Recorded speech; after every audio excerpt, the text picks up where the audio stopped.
بسم اللہ الرحمن الرحیم۔ خلیل بن اسحاق کا خیال تھا کہ عامر بن مسعود جلد لوٹ آئے گا، لیکن کافی دیر ہو گئی، عامر بن مسعود لوٹ کر نہیں آیا۔ چنانچہ اس کے نہ آنے کی وجہ سے خلیل بن اسحاق کوفت محسوس کرنے لگا تھا۔ وقت گزارنے کے لیے وہ اپنے سامان کے پاس ادھر ادھر ٹہلنے لگا تھا۔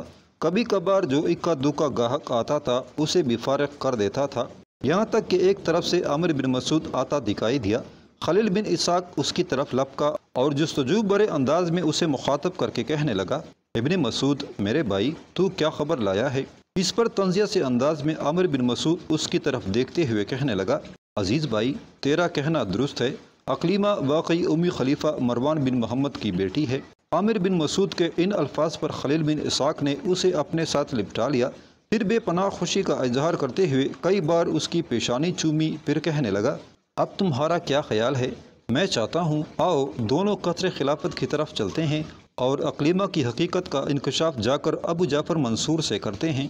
خلیل بن اسحاق جب رکا تب عامر بن مسعود غور سے اس کی طرف دیکھتے ہوئے کہنے لگا، ابن اسحاق، تمہیں اب ایسا کرنے کی زحمت نہیں اٹھانا پڑے گی۔ میں نے بغداد شہر کے ایک ایسے آدمی سے رابطہ قائم کیا ہے جو تمہیں اور مجھے اپنے ساتھ قطر خلافت کی طرف لے جائے گا، اور ہم دونوں کی موجودگی میں وہ اپنی زبان سے منصور کے سامنے اقلیمہ کی حقیقت کا انکشاف کرے گا۔ جس شخص سے میں ملا ہوں وہ خلیفہ ابو جعفر منصور کے ہاں بڑا صاحب عزت ہے، منصور کے ہاں اس کی بڑی عزت، بڑا وقار ہے، لہٰذا جب وہ ہماری نمائندگی کرتے ہوئے بولے گا تو یاد رکھنا خلیفہ ہم سے خوش ہوگا اور انعام سے مالا مال کر دے گا۔ یہاں تک کہتے کہتے عامر بن مسعود کو رک جانا پڑا، اس لیے کہ ایک طرف سے روح بن حاتم، شبیب بن رباح اور حرب بن قیس تینوں آتے دکھائی دیے تھے۔ خلیل بن اسحاق یہ سمجھا کہ شاید کوئی گاہک آ رہے ہیں، لہٰذا وہ بڑے غور اور انہماک سے ان کی طرف دیکھنے لگا تھا۔ جب وہ تینوں قریب آئے تب تینوں نے مسکراتی ہوئی ایک نگاہ عامر بن مسعود پر ڈالی۔ اس کے بعد روح بن حاتم خلیل بن اسحاق کی طرف متوجہ ہوا اور اسے مخاطب کر کے کہنے لگا، جس طرح مجھے بتایا گیا ہے اس کے مطابق اگر میں غلطی پر نہیں تو تمہارا نام خلیل بن اسحاق ہے۔ یہ الفاظ سن کر خلیل بن اسحاق کی خوشی کی کوئی انتہا نہ تھی۔ روح بن حاتم کو مخاطب کر کے کہنے لگا، میں نہیں جانتا آپ کون ہیں، بغداد میں آپ کی کیا حیثیت ہے، لیکن جو کچھ آپ نے کہا ہے درست ہے۔ میں تو آپ کی آمد سے یہ سمجھا تھا کہ آپ ہمارے سامان کے بڑے گاہک ہیں، لیکن آپ کی گفتگو سے تو میں یہ اندازہ لگاتا ہوں کہ آپ ہمارے پاس۔ یہاں تک کہتے کہتے خلیل بن اسحاق کو رک جانا پڑا، اس لیے کہ روح بن حاتم اسے مخاطب کر کے کہنے لگا، تمہارا اندازہ کافی حد تک درست ہے، اس لیے کہ اس سلسلے میں تمہارا ساتھی عامر بن مسعود میرے ساتھ تفصیل کے ساتھ گفتگو کر چکا ہے۔ ہم اقلیمہ ہی کے سلسلے میں تمہارے پاس آئے ہیں، اب تم ہمارے ساتھ آؤ تاکہ خلیفہ پر اس چھپی حقیقت کا انکشاف کیا جائے، پھر اس کے بعد دیکھنا خلیفہ کیسے تمہارے لیے دولت اور تحائف کے در کھولتا ہے۔ روح بن حاتم کی اس گفتگو سے خلیل بن اسحاق خوش ہو گیا تھا، لہٰذا ان تینوں کے ساتھ ہو لیا۔ عامر بن مسعود بھی اپنے ایک اور ساتھی کو مخاطب کر کے کہنے لگا، میں اور خلیل بن اسحاق تھوڑی دیر کے لیے جاتے ہیں، ذرا ہمارے سامان پر نگاہ رکھنا، اگر کوئی گاہک آئے تو داموں کا تمہیں پتہ ہی ہے، فروخت کر دینا، ہم جلد لوٹ آئیں گے۔ اس کے ساتھ ہی عامر بن مسعود اور خلیل بن اسحاق دونوں روح بن حاتم، شبیب بن رباح اور حرب بن قیس کے ساتھ ہو لیے تھے۔ خلیل بن اسحاق کی خوشی بے پایاں تھی، چہرے پر مسکراہٹ تھی، آنکھوں میں چمک تھی، شاید اسے اپنے خیالات میں دولت کے انبار دکھائی دے رہے تھے، جبکہ عامر بن مسعود اس کے پیچھے بڑا سنجیدہ جا رہا تھا، یہاں تک کہ روح بن حاتم، شبیب بن رباح اور حرب بن قیس خلیل بن اسحاق اور عامر بن مسعود کو لے کر ایک عمارت میں داخل ہوئے۔ اس عمارت میں داخل ہونے کے بعد خلیل بن اسحاق نے اس کا جائزہ لیا، پھر روح بن حاتم کی طرف دیکھتے ہوئے کہنے لگا، میرے عزیز بھائی، یہ تم ہمیں کہاں لے کر آ گئے ہو؟ تم نے کہا تھا کہ تم ہمیں قطر خلافت کی طرف لے جاؤ گے۔ اس پر روح بن حاتم مسکراتے ہوئے کہنے لگا، پہلے ہمارے ساتھ آؤ، یہاں بیٹھ کر ہم تفصیل کے ساتھ تمہارے ساتھ گفتگو کریں گے کہ تم نے خلیفہ منصور کے پاس جا کر کس انداز میں گفتگو کا آغاز کرنا ہے، کیسے اس پر اقلیمہ سے متعلق انکشافات کرنے ہیں۔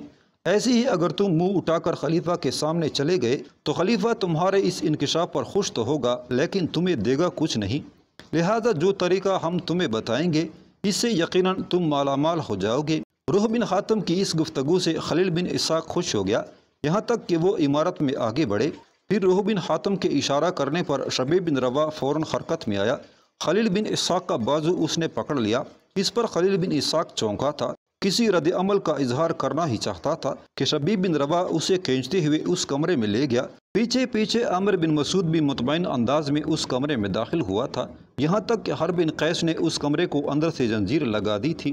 ایسا ہونے پر خلیل بن اسحاق چونکا تھا اور سوالیہ انداز میں اس نے اپنے ساتھی تاجر عامر بن مسعود کی طرف دیکھا تھا۔ جواب میں عامر بن مسعود دھیمے لہجے میں کہنے لگا، خلیل بن اسحاق، میں نے تمہیں سمجھایا تھا کہ ہم تاجر ہیں، کسی کی بیٹی کسی کی بچی کے سلسلے میں ہمیں کوئی کردار ادا نہیں کرنا چاہیے، لیکن تم پر دولت کا جنون کچھ ایسا سوار تھا کہ نہ تم نے کسی کی بیٹی کی عظمت کو اپنے سامنے رکھا، نہ کسی لڑکی کی عزت اور اس کی عصمت کو کوئی اہمیت دی۔ عامر بن مسعود جب خاموش ہوا تب خلیل بن اسحاق نے کھا جانے والے انداز میں اس کی طرف دیکھا، پھر کہنے لگا، اس کا مطلب ہے تم نے میرے خلاف سازش اور غداری کی ہے۔ غداری اور سازش تو تم نے کی ہے، میں اور تم تاجر ہیں۔ ایک تاجر کو کیا زیب دیتا ہے کہ کسی کی بہو بیٹی کے گھر تک پیچھا کرے؟ کیا کسی مسلمان کو زیب دیتا ہے کہ یوں کسی بچی کے راز کو عیاں کرنے کی کوشش کرے؟ اگر اقلیمہ کے چہرے سے سودا سلف خریدتے ہوئے نقاب اتر ہی گیا تھا تو تم اس بچی کی عظمت، اس کی عزت اور آبرو کو سامنے رکھتے ہوئے اس راز کو راز ہی رہنے دیتے، لیکن تم نے اس راز کو خلیفہ منصور پر عیاں کر کے اس سے مال و دولت اور تحائف حاصل کرنے کی ناکام امیدیں اپنے شعور میں باندھ لی تھیں۔ یہاں تک کہنے کے بعد عامر بن مسعود جب خاموش ہوا تب روح بن خاتم خلیل بن اسحاق کو مخاطب کر کے کہنے لگا، تمہاری رہائش کہاں ہے؟ دمشق میں۔ خلیل بن اسحاق نے سہمے انداز میں روح بن خاتم کی طرف دیکھتے ہوئے کہا تھا، کیا تمہارے پاس دولت کی کمی ہے یا تمہیں تمہارے مال و اسباب کے کام میں نقصان ہوا ہے؟ خلیل بن اسحاق نے نفی میں گردن ہلائی، کہنے لگا، نہیں، میرے کام میں نقصان بھی نہیں ہوا اور میرے پاس دولت کی کمی بھی نہیں ہے۔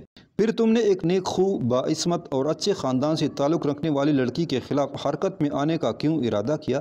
خلیل بن اسحاق، اقلیمہ جو ہمارے محترم سالار اور بائی محمد بن اشد کی بیوی ہے، اس کا تعلق اگر بنو امیہ سے ہے تو بنو امیہ سے تعلق ہونا گناہ ہے، نہ قابل سزا نہ ہی قابل مذمت ہے۔ لہٰذا تم نے جو اس معاملے کو خلیفہ ابو جعفر منصور کے سامنے پیش کرنے کا ارادہ کیا تو تمہارا یہ ارادہ تمہارے انتہائی گناونے ارادوں کی غمازی کرتا ہے، لہٰذا ایسے ارادوں کی سزا ضرور ملنی چاہیے۔ روح بن حاتم کے ان الفاظ پر خلیل بن اسحاق لرز کانپ گیا تھا، کپکپاتی ہوئی آواز میں کہنے لگا، مجھے معاف کر دیں، مجھے میرے سامان کے پاس جانے دیں، میں آپ سے وعدہ کرتا ہوں کہ آئندہ اقلیمہ سے متعلق سوچوں گا بھی نہیں۔ جواب میں روح بن حاتم نے نفی میں گردن ہلائی، کہنے لگا، تم جیسے لوگ جو حرص و حوث کی شہ نشین پر کھڑے ہو کر کسی لڑکی کی عزت، آبرو، اس کی عصمت کو بھول جاتے ہیں، وہ کسی بھی وقت دوسرا گناونا فعل کر سکتے ہیں، لہٰذا تم جیسے لوگوں پر اعتماد اور بھروسہ نہیں کیا جا سکتا۔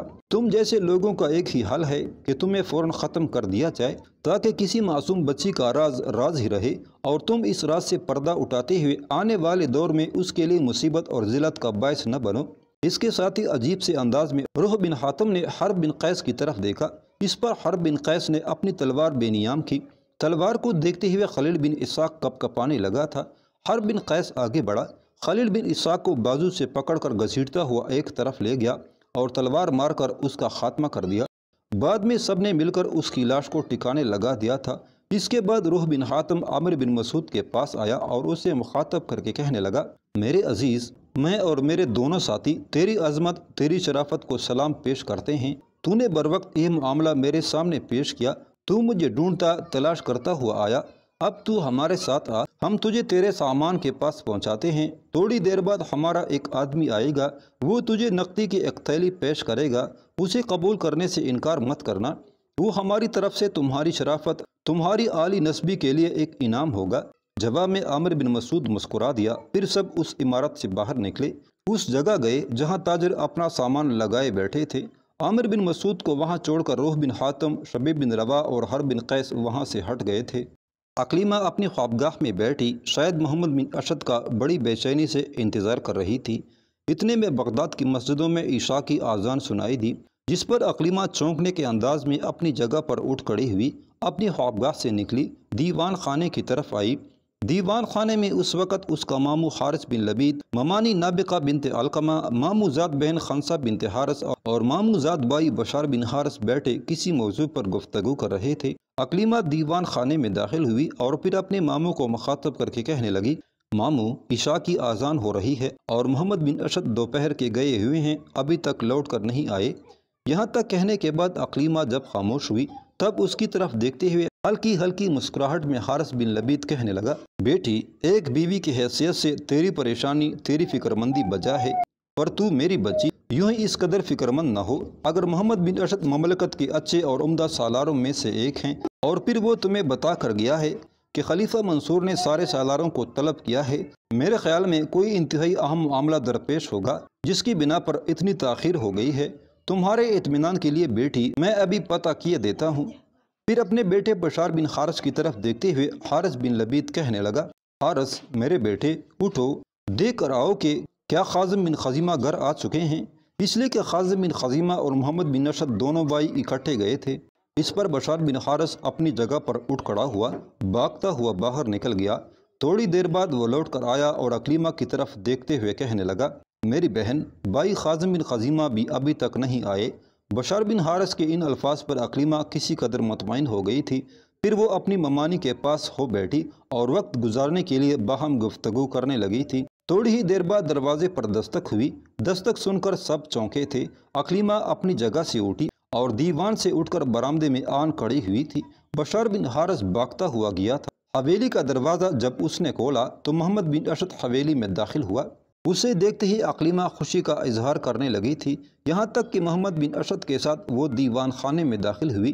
اپنی نشست پر جب محمد بن اشد بیٹھ گیا تب عکلیمہ اسے مخاطب کر کے کہنے لگی، آپ دوپہر کے گئے ہوئے ہیں، کیا کوئی اہم معاملہ تھا جس کی بنا پر اتنی دیر ہو گئی؟ اس پر محمد بن اشد کہنے لگا، اہم نہیں بلکہ یوں کہوں اہم ترین معاملہ ہے۔ محمد بن اشد کے ان الفاظ پر عکلیمہ ہی نہیں تمام لوگ فکر مند ہو گئے تھے۔ اس بار حارث بن لبید نے محمد بن اشد کو مخاطب کر کے پوچھ لیا، بیٹے خیر تو ہے، کیا کوئی نئی مہم اٹھ کھڑی ہوئی ہے؟ اس پر محمد بن اشد کہنے لگا، بات یہ ہے کہ یہ ایک نہیں کئی مہموں پر مشتمل ایک خوفناک مہم ہے۔ محمد بن اشد کے ان الفاظ پر عکلیمہ چونک سی پڑی تھی، کہنے لگی، اب کیا ہوا؟ جواب میں محمد بن اشد کہنے لگا، خراسان کا ایک شخص ہے، نام اس کا استادیس ہے، پتہ نہیں وہ کب سے اندر ہی اندر کام کر رہا تھا، اب اس نے سر عام نبوت کا دعویٰ کر دیا ہے۔ خراسان کے انگنت لوگوں کو اس نے اپنے ساتھ ملا لیا ہے۔ خراسان کے لوگ ہر ایسے نئے کام کے لیے پیش رہتے ہیں، اور اس طرح استادیس نے اپنے ارد گرد ایک بہت بڑا لشکر جمع کر لیا ہے۔ اس کے ماننے والوں کی تعداد کئی ہزار ہو چکی ہے، اور خلیفہ ابو جعفر منصور کے پاس جو خبریں آئی ہیں ان خبروں کے مطابق ہرات، بادغیس اور سیستان 3 جگہ اس نے اپنے بڑے بڑے مراکز قائم کر لیے ہیں، اور ان جگہوں پر اس نے بڑے بڑے لشکر متعین کر دیے ہیں، اور اعلانیہ اس نے بنو عباس کے خلاف بغاوت کر دی ہے۔ محمد بن اشد جب خاموش ہوا تب عکلیمہ تفکرات بھرے انداز میں کہنے لگی، لیکن خراسان میں تو ان دنوں خلیفہ منصور کا بیٹا مہدی حکمران ہے، اور پھر مہدی کے ہوتے ہوئے استادیس نے کیسی طاقت اور قوت پکڑ لی، کیا مہدی نے اس کی سرکوبی نہیں کی؟ اس پر محمد بن اشد کہنے لگا، یہ شخص اندر ہی اندر کام کرتا رہا ہے، ابو مسلم خراسانی کے سب ہمنوا بھی اس سے مل چکے ہیں۔ وہ ایرانی اور خراسانی جو آتش پرست تھے اور مسلمانوں کی فتوحات کو دیکھتے ہوئے دائرہ اسلام میں داخل ہو گئے تھے۔ دراصل وہ بظاہر تو مسلمان ہی تھے، لیکن باطن میں ان کی ہمدردیاں یقیناً آتش پرستوں ہی کے ساتھ تھیں۔ چنانچہ استادیس نے اسی سے فائدہ اٹھایا، اس نے ایسے سارے لوگوں کو یکجا کیا، اندر ہی اندر کوہستانی سلسلوں کے اندر اس نے سامان حرب و ضرب جمع کرنا شروع کر دیا۔ اب اس نے ایسی طاقت اور قوت پکڑ لی ہے کہ کسی کے قابو میں ہی نہیں آ رہا۔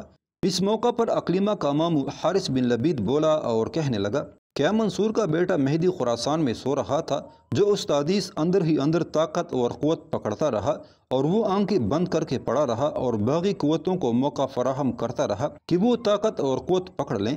یہاں تک کہنے کے بعد عکلیمہ کا ماموں حارث بن لبید جب خاموش ہوا تب محمد بن اشد پھر بول اٹھا، ابو جعفر منصور کے بیٹے مہدی کو خبر اس وقت ہوئی جب استادیس طاقت اور قوت پکڑ چکا تھا، چنانچہ اس کی سرکوبی کے لیے مہدی نے ایک لشکر اس پر حملہ آور ہونے کے لیے روانہ کیا۔ اس لشکر کا کماندار مرو کا حاکم جم تھا۔ جو خبریں اب تک ابو جعفر منصور کے پاس آئی ہیں ان کے مطابق مہدی نے ایک خاصا بڑا لشکر دے کر جم کو استادیس کا مقابلہ کرنے کے لیے روانہ کیا تھا، لیکن حیرت انگیز بات یہ ہے کہ استادیس نے جم کے لشکر کو بدترین شکست دی، بلکہ اس ٹکراؤ کے نتیجے میں استادیس کے سالاروں و لشکریوں نے جس قدر لشکر مہدی نے بھیجا تھا اس کا بھی قتل عام کیا، اور اس لشکر کے سالار جم کو بھی موت کے گھاٹ اتار دیا گیا۔ یہاں تک کہنے کے بعد محمد بن اشد رکا۔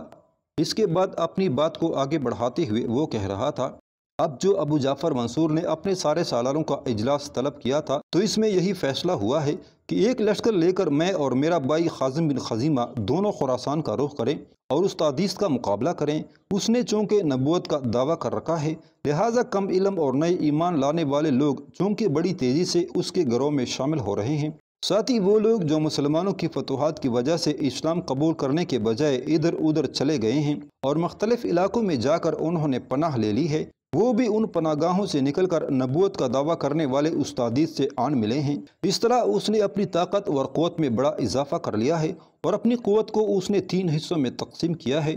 اس کا ایک لشکر ہرات میں، دوسرا بادغیس میں اور تیسرا ان دنوں سیستان کے مقام پر پڑاؤ کیے ہوئے ہے، اور تینوں جگہوں پر اس نے عباسیوں کے خلاف بغاوت اور سرکشی کا اعلان کر رکھا ہے۔ یہاں تک کہنے کے بعد محمد بن اشعث رکا، تب اقلیمہ فکر مندی سے اس کی طرف دیکھتے ہوئے کہنے لگی، آپ اور بھائی خازم بن خزیمہ کب تک یہاں سے روانہ ہوں گے؟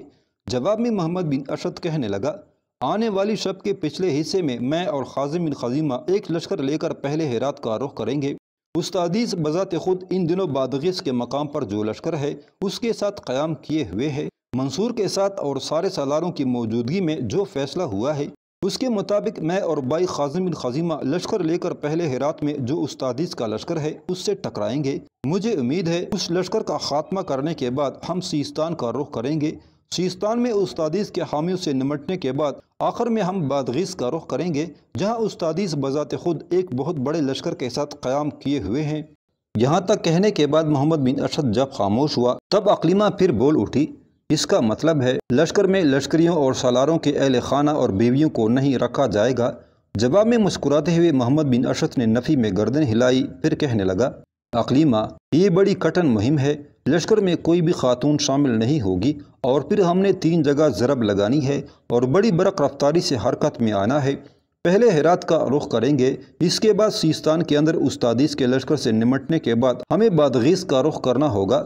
یہ ٹکراؤ بڑا بھیانک بھی ہو سکتا ہے، اور اگر ہم کامیاب ہوتے ہیں تو استادیس کو ہستان سلسلوں میں رہتے ہوئے ہمارے ساتھ جنگوں کو طول دینے کی بھی کوشش کر سکتا ہے۔ ایسی صورت میں اگر ہم عورتیں اپنے ساتھ رکھتے ہیں تو نہ صرف ان عورتوں کے لیے خطرات اٹھ سکتے ہیں بلکہ ہمارے لشکر کے لیے بھی جگہ جگہ مسائل کھڑے ہو سکتے ہیں، جس سے لشکر کی کارگزاری متاثر ہو سکتی ہے۔ اس پر اقلیمہ اپنی جگہ پر اٹھ کھڑی ہوئی اور کہنے لگی، عشاء کی اذان ہو گئی ہے، چلے نماز پڑھ لیں، اس کے بعد میں آپ کے لیے ذات راہ کے علاوہ دوسری تیاری کرتی ہوں۔ محمد بن اشعث نے اس سے اتفاق کیا تھا۔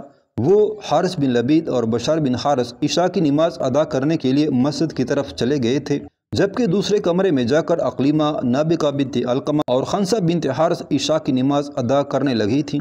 اسی رات کے پچھلے حصے میں محمد بن اشعث اور خازم بن خزیمہ ایک خاصا بڑا لشکر لے کر بغداد سے کوچ کر گئے تھے۔ خازم بن خزیمہ اور محمد بن اشعث نے ہرات کا رخ کیا تھا۔ ہرات کا شمار ان قدیم شہروں میں ہوتا تھا جس کا پارسیوں کی مذہبی کتاب اوسطا کے زمانے میں بھی موجود تھا۔ مجوسیوں کی اسی کتاب میں ہرات کے قیام کی جو داستان بیان کی گئی ہے، اگرچہ اس پر اعتماد نہیں کیا جا سکتا، مگر اس سے یہ ضرور پتہ چلتا ہے کہ یہ شہر ماقبل تاریخی آثار سے تعلق رکھتا ہے۔ اس سے بھی انکار نہیں کیا جا سکتا کہ ہرات کا شہر ایسی جغرافیائی حالت میں ہے جو چند مختلف ممالک کو ایک دوسرے سے ملاتا ہے، اور ساتھ ہی یہاں کی خوشگوار آب و ہوا نے بھی اس کو زیادہ اہمیت دے رکھی ہے۔ مورخ فریر لکھتا ہے کہ ہرات کے دل فریب ماحول کے باعث ایران کے بادشاہوں کی توجہ ہمیشہ اس کی طرف مبذول رہی۔ کوئی شہر بھی اس جیسی عسکری اور تجارتی اہمیت کا حامل نہیں تھا، اور اس علاقے جیسا کوئی زرخیز بابرکت علاقہ بھی نہیں تھا۔ عربوں نے جب سے ہرات کو فتح کیا تھا اس کی اہمیت اور مرکزی حیثیت میں کوئی فرق نہیں پڑا تھا۔ عباسی خلفاء کی شان و شوکت جو ہی کمزور پڑی تو خراسان میں طوائف الملوکی کا سلسلہ شروع ہو گیا تھا، جس کے نتیجے میں کئی خود مختار، نیم خود مختار امراء نمودار ہو گئے۔ ہرات کو شہر اور سیاست کے لحاظ سے بلند مقام حاصل رہا ہے۔ تمام مورخوں اور مسلمان جغرافیہ دانوں کو اس سے اتفاق رہا ہے کہ مذکورہ شہر نہایت اہمیت کا حامل ہوا کرتا تھا۔ اس کی آبادی تمام خراسان کے شہروں سے زیادہ تھی، زمین نہایت زرخیز تھی، تجارت اور کاروبار کا مرکز تھا، امراء عالم فاضل لوگوں سے پر رہتا تھا۔ مورخ ابن رستہ کہتے ہیں کہ ہرات کا شہر بہت بڑا تھا، وہاں 400 بڑے اور چھوٹے گاؤں تھے، ہر گاؤں میں 47 بڑے گھر یا خاندان تھے، اور ہر گھر میں 10 سے لے کر 20 تک افراد تھے۔ ہرات خراسان کا سب سے چھوٹا شہر تھا، سارے خراسان، مورا النہر، مرو، سجستان اور جبال کے علاقے میں اس جیسا کوئی بڑا شہر نہیں تھا۔ کسی مسجد میں بھی ہرات کی مسجد جیسا بڑا اجتماع نہیں ہوتا تھا۔ ایران کے ساز و سامان اور تجارتی مال و اسباب کے ذخیرے خراسان یعنی ہرات ہی میں رکھے جاتے تھے۔ المقدسی لکھتا ہے کہ ہرات ارد گرد کے علاقوں کا بوستان ہے، آبادی زیادہ ہے، اس کی عمارتیں قطار در قطار ملی ہوئی ہیں، اس کے گاؤں بڑے ہیں، لوگ چست اور چالاک ہیں اور ادبی ذوق کے حامل ہیں۔ مورخین یہ بھی لکھتے ہیں کہ یہاں کئی قسم کی مٹھائیاں اور اعلیٰ پارچہ جات بنتے ہیں اور مختلف ملکوں کو بھیجے جاتے ہیں۔ جغرافیہ دان یاقوت لکھتا ہے کہ جب وہ 607 ہجری میں خراسان میں تھا تو وہاں کوئی شہر بھی آبادی، خوبصورتی، عظمت اور شہرت کے لحاظ سے ہرات کا ہم پلہ نہ تھا۔ وہاں باغات اور چشموں کی فراوانی تھی، لوگ نہایت مالدار، فاضل، دانشمند، متمول حیثیت کے مالک تھے۔ اکثر بڑے علماء اور اہم شخصیات کا تعلق ہرات ہی سے ہوتا ہے۔ 1231 عیسوی میں جب ہرات پر منگولوں کا حملہ ہوا تو 1,90,000 جنگجو جوان ہرات سے منگولوں کا مقابلہ کرنے کو نکلے۔ مورخین کہتے ہیں کہ اس سے اندازہ ہوتا ہے کہ ہرات کا شہر اور اس کا گرد نواح کس قدر پرجمعیت رہا ہوگا۔ منگولوں کے حملوں کے بعد جب اس شہر کا نظم و نسق امراء کرت کے ہاتھ پہنچا تو انہوں نے ہرات کو اپنا تخت قرار دیا اور انہوں نے آبادی کی ترقی کے لیے بہت کوشش کی۔ منگولوں کے حملوں سے جو علاقے ویران ہوئے تھے ان کو پہلے سے بہتر طور پر آباد کیا گیا، خوبصورت نقش و نگار والی عمارتیں تعمیر ہوئیں۔ اس کے باوجود کہ فنی و علمی میدان میں ترقی کی بہت کوشش کی گئی مگر ان کی ان نمایاں خدمات کی قدردانی نہ ہوئی۔ اس شہر کی خوبصورتی، اس کے باغات اور اس کے حسن کا اندازہ اس سے بھی لگایا جا سکتا ہے کہ مشہور سامانی حکمران امیر نصر جب اپنے مرکزی شہر بخارا سے ہرات آیا اور جلد واپس لوٹ جانا چاہتا تھا، لیکن ہرات کی آب و ہوا کی لطافت اور میواؤں کی فراوانی اس کے آڑے آ گئے۔ چنانچہ وہ ہرات میں چند یوم قیام کرنے کے لیے آیا تھا لیکن تقریباً 4 سال وہاں قیام کیے رہا، حتیٰ کہ اس کے درباری وزیر تنگ پڑ گئے کہ بادشاہ کب اپنے مرکزی شہر کو جائے گا، لیکن بادشاہ واپسی کا نام ہی نہیں لیتا تھا۔ حتیٰ کہ امیر نصر سامانی کے امراء نے درباری شاعر رودکی کی شاعری کے توسل سے واپسی کے لیے کوشش کرنا شروع کی۔ چنانچہ وہ نامور شاعر صبح کو بادشاہ امیر نصر سامانی کے پاس آیا، اپنے ہی جان آمیز شعروں سے بادشاہ کو ہرات سے لوٹ جانے کے لیے آمادہ کیا اور اس کی شاعری سے متاثر ہو کر بخارا کے بادشاہ امیر نصر سامانی نے واپس بخارا جانے کا عزم کیا۔ بہرحال ہرات اپنے دور کا بڑا اہم شہر خیال کیا جاتا تھا اور اس پر ضرب لگانے اور حملہ آور ہونے کے لیے خازم بن خزیمہ اور محمد بن نشط پیش قدمی کر رہے تھے۔